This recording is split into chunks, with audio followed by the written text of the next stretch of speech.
What's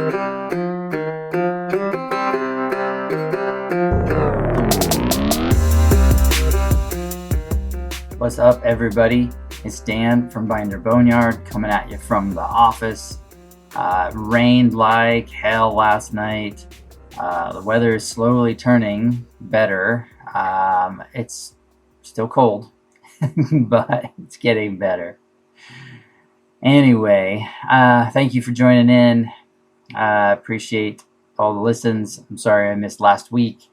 Very busy. Today's episode is going to be a recap of last week, the Western Regionals, another haul out of Hesperia, and all of the shenanigans that went along with that whole trip. So, just real quick, shout out to Scott Stroud and the boys over there in Arkansas, and Joe Welby there at Scout Owners of the World on Facebook. You can follow that group. They're up to like 20,000 members now. I'm sure a solid third of them are scam bots, because that's what comes along with the when you get that many followers, you pick up a lot of bots. So I've done podcasts in the past about avoiding getting scammed, so yeah, watch out for that. But anyways, thank you, Joe, for your support, and you guys should join that group for good old-fashioned honest IH Scout Tech. But anyway, we'll jump right in to a couple of weeks ago. The IH Western Regionals were down in Barstow, California, and we load up for that show every year. We take down some parts. It's honestly not one of our better shows. We don't sell a ton of stuff there. We get a lot of support. Like, everybody comes and talks to us, and everyone wants to chat. They look over what we bring, but we just don't sell a lot because the southern state, southwestern state IHs, they're not as rusty. They're not as wore out. They're not, they might have drivetrain problems, but we're not dragging heavy gear train items down to the show. So yeah, it's just, it's an average show for us, but we still go every year because we like to support that show. It's a good show. A lot of very nice trucks show up. We also like going because the weather is usually amazing, and we're tired of the cold and snow here. And it snowed on the Wednesday, and we left on Thursday. So yeah, I tried to get out of town. We ended up taking the 62 Scout 80 that we had just finished restoring. It was white and black. You might see it if you go back on our social media. That was a very long and drawn out restoration. I'm embarrassed when I say that it was a 5-year build. Nothing happened to it the first 2 years I had it, which, it's how it goes sometimes, with employee turnover and having to move and shop stuff and whatever. So, the first couple of years of that build, nothing happened. And then get it in the shop, and just a slow trudge getting it done while we're trying to do all the other stuff that we do, because I can't just dedicate one guy to one job forever. Otherwise, we can't stay in business doing that. So, we have a different business model now, and so it's easier to do it, especially with all the online sales. But over the course of that build, it just took a while, and parts we thought were good weren't, and it took 9 months to get it painted. It took over a year for the engine to get rebuilt. Just one thing after another. But anyway, so we loaded up a bunch of parts, and we headed south. We went through Eastern Oregon and then down through Nevada as a change of pace, because normally we just take 97 down to Weed, California, where we hit I-5, and then we run I-5 all the way down to Bakersfield, or 99, whichever. And then, Bakersfield, you go up over Tehachapi and drop into Barstow. And, the highway sucks. The speed limit is 55 when you're towing in California, which nobody obeys, but, my luck, I'd get a ticket. So we decided to go through Nevada. And we took the extra long way through Nevada and went all the way down, dropped into Winnemucca, jumped over to Fallon, and then went down to all the way to Pahrump. We were going to peel off at Tonopah and then go up over into California through Bishop and all that.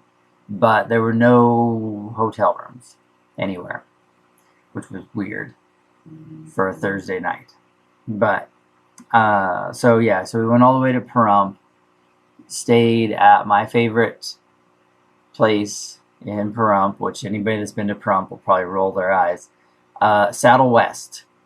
Back in the day. So I have a special relationship with Pahrump. My grandpa lived there for years and years. He lived there, owned property there, moved to Oregon to be closer to us, because my mom, my aunts all lived in Oregon. And so Grandpa moved back to Oregon in the late 80s through the mid 90s. And then once the kids started graduating high school and stuff, then Grandpa moved back to Pahrump. And, or I guess it was a little bit before graduation, but we would go visit Grandpa in Pahrump every year for summer or spring break or whatever.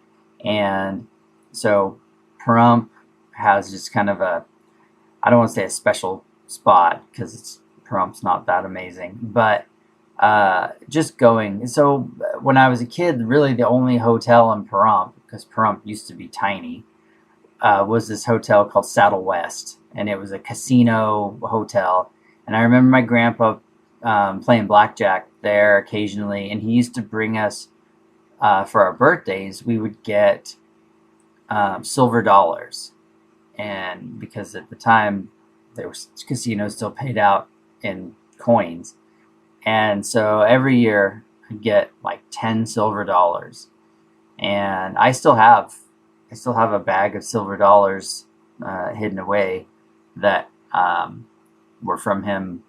I can't remember how many I've got, 60 or 70 silver dollars that I got from him over the years, and in a Crown Royal bag. That's right, a purple Crown Royal bag. And anyway, so that hotel is just kind of, I don't know, it's kind of special. It's not a bad place. It's a decent, it's an older hotel. They take care of it mostly. We end up staying in pet rooms because we always have the dog. So I know that the pet rooms are generally not the most up-to-date and current rooms. But I still enjoyed it. Josie enjoyed it. There's a nice little restaurant attached.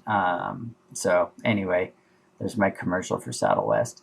But from there, we jumped over to Barstow, because it was only like 2 hours from Pahrump to Barstow.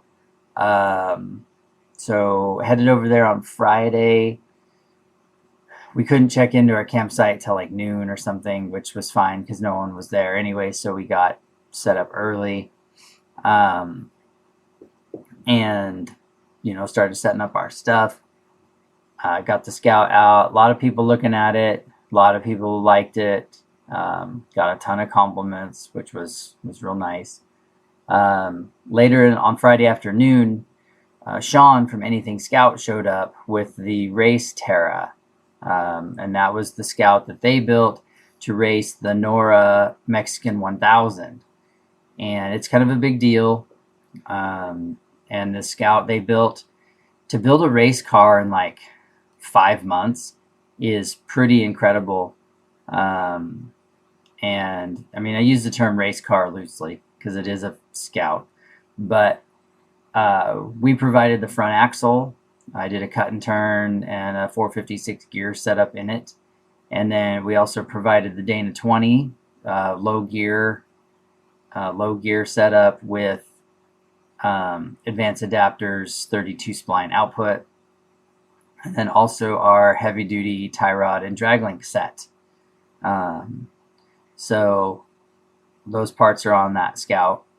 Talked to Sean a lot. I've really become good friends with him over the years, just through the business, but also, I've gotten some mentoring from him because he's been there. I mean, he bought Anything Scout in like 2002 and has been through everything that I've been going through. And so he already, he is proof that you can pop out the other side if you just get through the stress of the early days.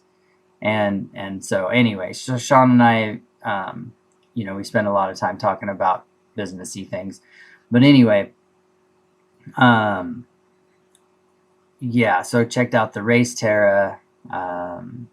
It's cool. You'll have to go to their YouTube, the Anything Scout YouTube channel. He's got several build videos on it, so you can see how it went together.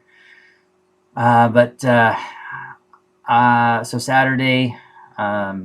Saturday morning, I realized that I had one of the belts had rubbed through a hose on the black truck, and I was leaking coolant, which this happened before, and I've got a plan to fix this so it won't happen again.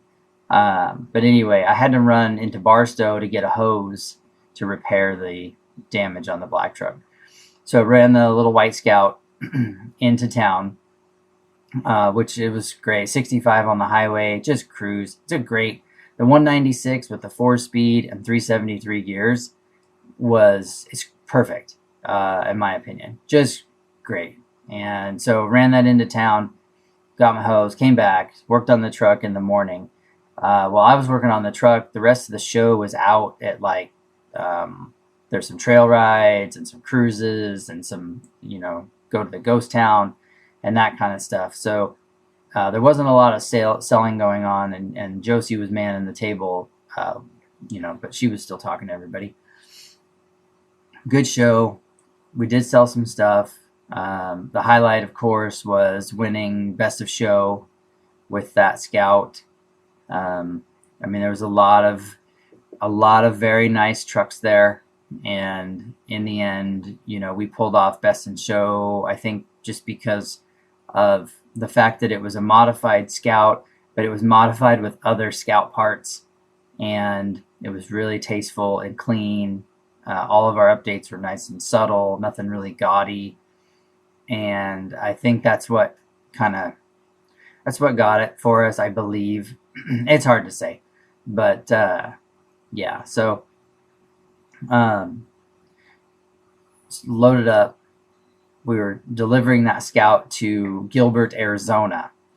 So we loaded up Saturday night and part of Sunday morning and headed out to Gilbert, which was like 6 hours from Barstow. And headed down. Everything's great. The GPS took us on some weird back Arizona highways, which were kind of sketchy. The California and Arizona freeways are disgusting. Like Highway 40 and Highway 10, or Interstate 40 and Interstate 10, are awful. Like just waist deep potholes, and there's so much semi-truck traffic on those roads that it just kills the highways. So anyway, get her to Gilbert, get it unloaded, meet with Mark, the owner. He's ecstatic. His whole family's there. Everybody's super happy. Everyone loves it. Take it for a test drive. He loves it. Everyone's smiling the whole time. All that stuff. Just, that's the part that makes it worth it, is one, getting it out of the shop and having a happy customer when they get it. So, happy for all that. We were there for about an hour and a half, 2 hours. It's hot. It's almost 90 now. So, we went from snowing 4 days before to 90. So Josie and I are hot. But load up the truck. Now we're empty, I guess. And head back to Hesperia, California for the parts haul that we had secured a few weeks before. And, because when we were down there in Hesperia before, there were 3 semi-trailers, and we were able to clean out 2 and a little tiny bit of the third one. So now this trip was to finish off the third one and straighten the place up a little bit. Plus, the 2 stainless trailers had been sold, and I was meeting the buyers there. So we're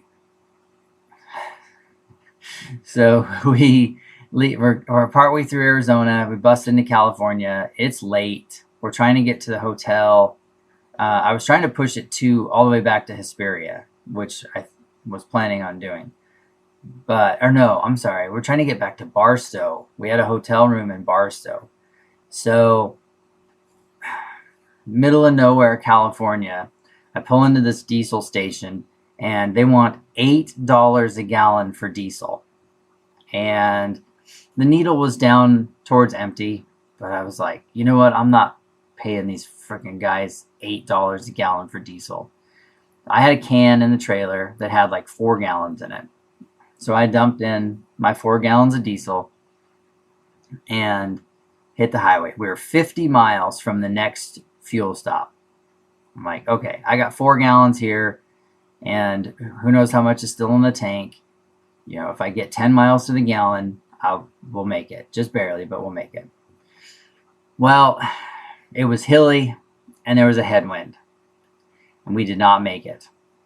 Ran out of fuel 25 miles from the fuel stop. We have AAA. We called AAA. Hey, we need you to bring us fuel. And they're like, oh, we'll tow you. Like, no, we're towing a trailer and all this other stuff. Like, just, can you bring us like 5 gallons of diesel? Yeah, we'll send somebody out. No problem. 4 hours later, a driver shows up with 2 gallons of diesel. And I'm like, buddy, that's not enough. Like 2 gallons, we're 25 miles. So 2 gallons isn't gonna get us there.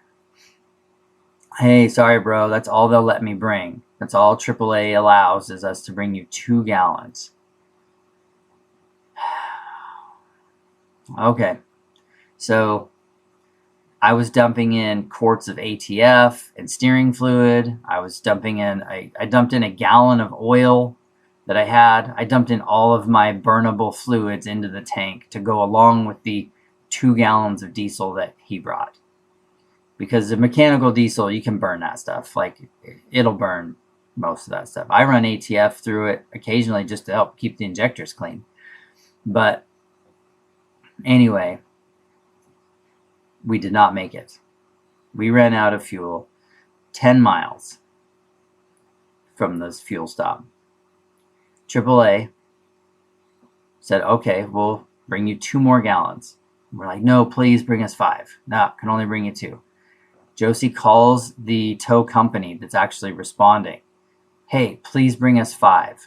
We're on an incline. The tank's not going to pick it up, or the pump's not going to pick it up. We need 5. And they're like, oh, yeah, no problem. He's got 5. He's coming at you with 5 gallons. An hour later, he shows up with 2 gallons. I wanted to push that guy into traffic. And he's like, no, sorry, bro. My dispatch says I can only bring you 2. I'm like, and then he's like, and I can't help you anymore. If this doesn't work, like, I got to leave you since you won't take a tow. Which, it still boggles my mind that it's cheaper for them to tow us than it is to just bring us fuel. But anyway, so dumped in the 2, of course, didn't pick it up. I don't have anything else to dump in the tank. we're parked on an incline, and it's just how it is. Diesel doesn't really work with like the Holley Hydromat. That's only for gas, whatever. But so I ended up having to call a actual service truck. I had to call a diesel repair shop, and their service truck brought us 5 gallons. It cost me $310 for the call and the 5 gallons. We were up all night. I slept maybe 20 minutes because we were right on the side of the highway. So every semi truck that went by, and half of them I think were trying to hit us, just shake the truck. And so the dog was tossing around, turning. Josie slept a little bit, but she didn't do much better. It was starting to get cold, because it does get cold at night still. And, just a lot of things. So we were up all night dealing with the stress of all this. And, of course, I'm kicking myself thinking, God, you should have just bought, 4 gallons of expensive diesel and dumped your can in on top of it or something, So hindsight's always 20/20. But anyway, so it cost me a bunch of money to have the service truck come out, but got the truck started, made it to this fuel station, filled up. And because the other thing, I'll back up. The tank on the black truck is only about 22 gallons. And it's just, I don't know. It needs to be about 30. The tank on the Dodge is 27 gallons, I believe. And that seems to be just about right for getting between fuel stops and whatnot. And so I think I'm going to try and redo some of the tank setup or add a secondary tank or something to the black truck. But anyway, finally we made it to Barstow. We'd already paid for the hotel room. So we got to Barstow at 9 o'clock in the morning. So we just went in and showered, because we've been up for days. Showered and then got back in the truck and continued on to Hesperia. So get to Hesperia, meet with the guys hauling off the first trailer, start unloading. And then from there, it was just a lot of manual labor, unloading the trailer into the enclosed trailer, sorting out scrap and garbage, because there was a lot. I ended up making another scrap run, hauled in 2,200 pounds of scrap out of one trailer. There's a bunch of garbage still there. We did not haul out. We just left it in the trailer. And then all that's left in the trailer now is there's a grinder, a chop saw, and some shelving, and then garbage, and a shitload of aerosol spray cans. There's probably 500, 600 aerosol cans from the 70s to 2012, like just all of them. I'm not sure what I'm going to do with them. California is weird. They won't let you get rid of them. I don't know if I've got the time to evacuate every single one of them and puncture them. Like, I don't know. That, and I got to try and sell that trailer because I don't want to bring it home either. So, anyway, yeah, so that was pretty uneventful. We had a nice hotel there, the old Holiday Inn Express, which to us is nice because normally we're staying at Saddle West or Motel 6. So that was good. Had a good hotel. It was nice to come back and have a nice sleep to get caught up on the sleep that we missed. We were up for like 37 hours or something, we figured out. Yeah, it was a long day. And then on top of that, like I talked about before, we're still on our clean eating. Still, our lifestyle has changed to where we're not eating garbage. So it's extremely difficult to eat snacks and things like that from truck stops, rest stops, whatever, because nobody has anything that doesn't have sugar or seed oils or processed, whatever. So thank God Josie had pre-cooked a lot of food for us. And I mean, like hard-boiled eggs and, vegetables and carrots and things like that were good. So we did have a lot of that to survive on. But, even the breakfast at the hotel, all we could have were, like the eggs. And even then, we weren't sure if there was dairy in them or not, but we ate them anyways. Scrambled eggs or omelet. And that was about it. So, it was tough eating, but I'm 27 pounds down now.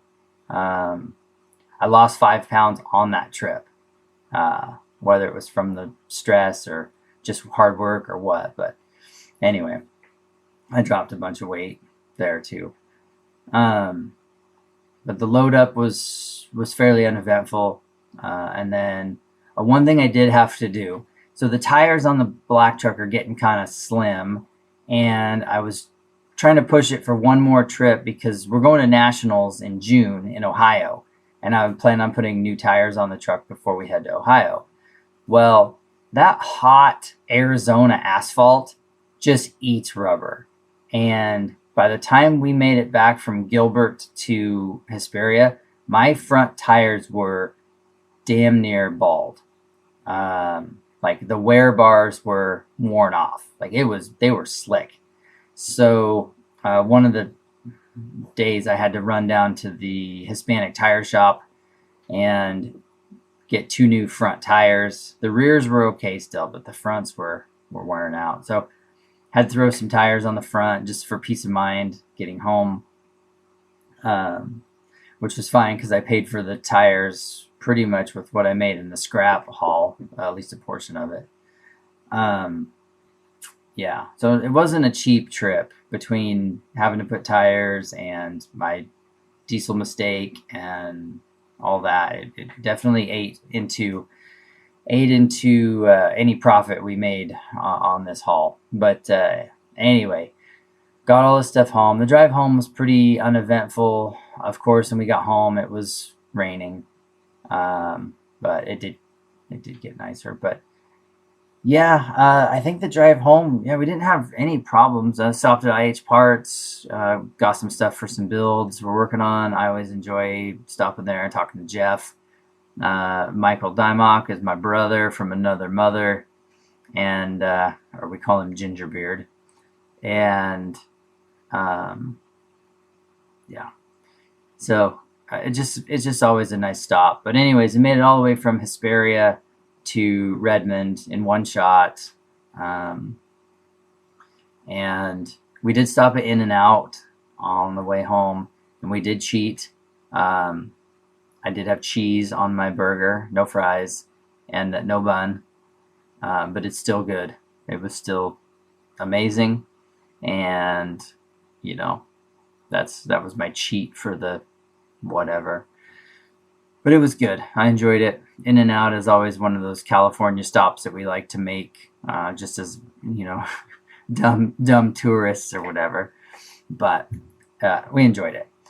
So that was pretty much the extent of the trip. Highlights, winning Best of Show, getting the trailers cleaned out, getting more stuff sold. Found a lot more good stuff in this last trailer, and just continue to prove out the black truck that it's worth its weight in gold. And I can't wait to build another one.